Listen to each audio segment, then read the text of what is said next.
BFM Business, Intégral Placement, la polémique. Avec Nicolas Dose. Bonjour Nicolas. Bonjour à vous deux. Les prix de l'immobilier ancien baissent, le recul est d'ailleurs assez marqué à Paris, en Ile-de-France et dans plusieurs autres grandes villes de France. C'est l'indice INSEE notaire de l'immobilier en 2014 pour l'ancien. La baisse globale sur l'ensemble du pays, c'est de 2,2%. Alors ce qui est frappant, c'est qu'il y a quand même des grands écarts. Si vous prenez ce qui est très très loin des villes, là, pleine campagne, on est sur des très très fortes baisses, presque violentes. Ça va aller à moins 20%, quelquefois un peu plus. Quelques villes de France qui vraiment décrochent un peu, 10% de baisse au Havre, 6% de baisse à Montpellier, 5% de baisse à Lille. Et puis alors Paris, le cas parisien, toujours un peu à part, où là c'est vrai que le mètre carré est passé sous les 8 000 € du mètre carré en moyenne à la fin de l'année 2014. On a 3 arrondissements où ça monte encore, le 5e, le 8e, le 9e. Mais globalement, c'est vrai que ça baisse à Paris, ça baisse aussi dans les villes limitrophes, les villes toutes proches, le Valois-Perret, moins 6%. En fait, la véritable nouveauté qui se confirme, c'est que la baisse justement se confirme et qu'elle se généralise.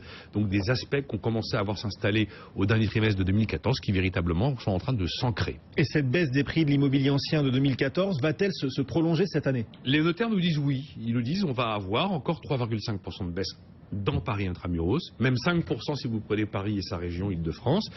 Il est vrai qu'il y a pas mal d'éléments qui rendent crédible ce scénario d'une baisse qui se prolongerait. D'abord, les investisseurs se font plus rares. On a modifié le dispositif du flot qui maintenant s'appelle... Il file à Londres, c'est ça? Pardon? Il file à Londres, c'est ça? Pas que, il y a le dispositif Pinel qui a remplacé le flot. En fait, un peu moins sur l'ancien, un peu plus sur le neuf. Et puis, les notaires, c'est le constat qu'ils ont fait, voient que désormais, on n'achète plus forcément de la pierre pour placer son argent, on l'achète pour y vivre avec, pour se loger. Après, il y en a effectivement peut-être certains qui sont partis ailleurs, voir si la pierre était plus belle, c'est possible. Après, il y a une recrudescence des grands appartements, des 5 pièces et plus. Donc, gros stock, beaucoup d'offres. Ce sont des prix qui sont en train de baisser. Ensuite, vous avez le fait qu'il y a eu le déclic psychologique qui s'est, à mon avis, produit à la rentrée de septembre 2014. Bon, j'arrête d'attendre. Allez, je vais les baisser, mes prix. Je suis vendeur, il y a bien un moment, il faut que ça parte. Et donc, en fait, l'acheteur est en position de négocier. Et puis, vous avez quand même des trucs un peu structurels qui sont notamment l'absence de grande visibilité. Est-ce que vraiment je continue à épargner ou est-ce que je me décide à consommer, voire à dépenser dans de l'immobilier? Et puis on va arriver dans une période électorale qui est toujours un moment de refroidissement, un moment de prudence. Oui, où les gens attendent. Où les gens pourraient attendre, notamment pour un achat type immobilier qui est un achat lourd. Donc oui, on a effectivement des éléments qui plaident la baisse, je ne vous dis pas l'effondrement, mais la baisse des prix. Quand on lit les notaires, ils jugent, c'est ça, que le marché est déprimé?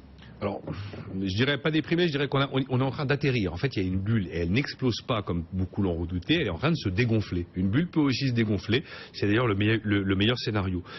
Donc ça c'est positif. Après, le marché de l'immobilier, c'est pas un marché qui est en bonne santé. On a toujours un très fort marché de pénurie, ça c'est un facteur de hausse des prix. Pourtant, on est devant un marché où les prix sont encore nettement surévalués par rapport à ce qu'ils ont été, vous avez vu en disant ce que les prix ont pu faire. Là, c'est plutôt un facteur de baisse des prix, parce que les prix sont surévalués. On est sur des transactions qui ont un peu repris des couleurs en 2014, mais très très très très loin des niveaux, je dirais, de rythme de croisière d'avant 2007.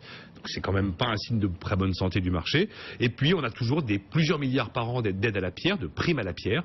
Au moins 8-9 milliards de primes à la pierre tous les ans, et on sait que les primes à la pierre, elles atterrissent à l'arrivée dans les prix, et ça c'est un facteur de hausse des prix. Je dirais qu'il y a un moteur à peu près sain et efficace, c'est les taux qui sont très bas, mais on voit quand même que ça ne suffit pas pour totalement assainir le marché. Bon, analyse intéressante Nicolas, mais ce qui préoccupe nos auditeurs, nos téléspectateurs, et particulièrement dans Intégral Placement, c'est de savoir si c'est le moment d'acheter. Est-ce que vous, ce contexte-là du marché immobilier, vous donnerait envie d'acheter un logement aujourd'hui? Il y a beaucoup de gens qui décident de vendre pour acheter dans la même rue plus grande. Dans ces cas-là, peu importe.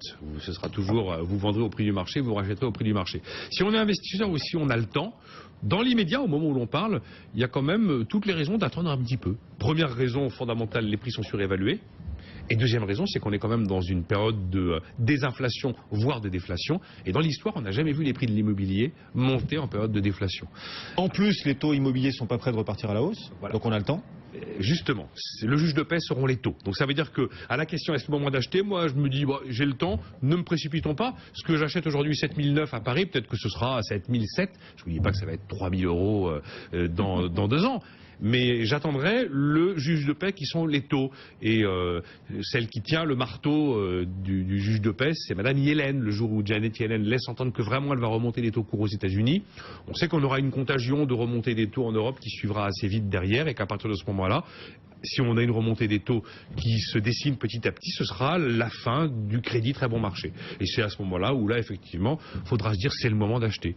Ouais. C'est Jean-François Filiatre, il y a quelques semaines, qui prévoyait une baisse des prix de 40% sur l'ensemble de la vague de baisse là, des prix de l'immobilier. Il disait 40% de baisse. Voilà, c'est sa prévision. 40% jusqu'où, enfin je sais plus, je connais pas son laps de temps, mais... un peu iconoclaste, hein, Jean-François Filiatre. Enfin, il est iconoclaste, il connaît quand même vachement bien son sujet. Hein. Ouais. Il est contrariant. Contrariant. Il est comme il est. Oui, comme vous. Oui. Non mais bon, voilà. Il faut pas attendre des années, mais si on attend 6, 7, 8 mois, il n'y a aucune raison de se prendre une vague de hausse. La polémique, tous les jours, 10h50 aujourd'hui, consacrée donc à l'immobilier. Nicolas, on vous souhaite un bon week-end. À lundi.